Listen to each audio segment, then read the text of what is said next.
usiogope. Mwambie tena usiogope. Mwambie tena usiogope. Mwambie tena usiogope. Mwambie tena usiogope. Yeye yuko upande wako. Ni neno gani gumu unaloliwaza? Unamwazia nini yeye? Unamuonaje yeye?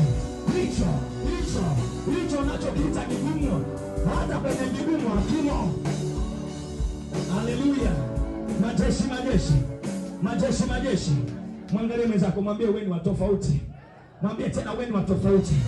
Cha kwanza, una Mungu wa tofauti. Una Mungu asiyokuwa kawaida. Na wewe anza kuwaza isivyokuwa ya kawaida. Jione kama Baba mbinguni anavyokuona. Anakuona shujaa Gideoni. Hakuoni mfichangano maidia. Anakuona mmiliki wa kampuni chapo sasa sina kitu. Anasema kwenye Isaya, furahi wewe uliyetasa, imba wewe usiyekuwa na watoto, kwa maana watoto wataliachwa ni wengi. Panua hema yako. Nasema panua hema yako. Panua namna ya kufikiri. Mungu ana provision yako. Mungu ana passion yako. Binti, ndoa ipo.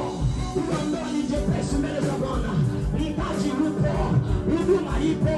Safari zipo. Utafuteni kwanza ufalme. Na ufalme ni wa kwake, na nguvu na utukufu, na kwako itakuwa kama mbinguni. Kwanza kwako itakuwa kama mbinguni.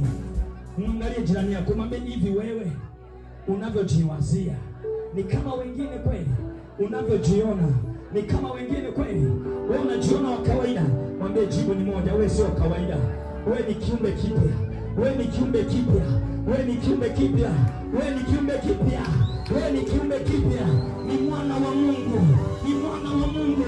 Ni mwana wa Mungu aliyetumwa kazi na baba yake. Na baba yake aliyemtuma yupo hapa nyuma yake, na serikali ya mbinguni yote na jeshi la malaika wote walioko upande wako ni wengi kuliko walioko upande wa adui. Na wao unawaona, utawatenda, watakuwa si kitu, utawatafuta wala utawaona. Hebu sema na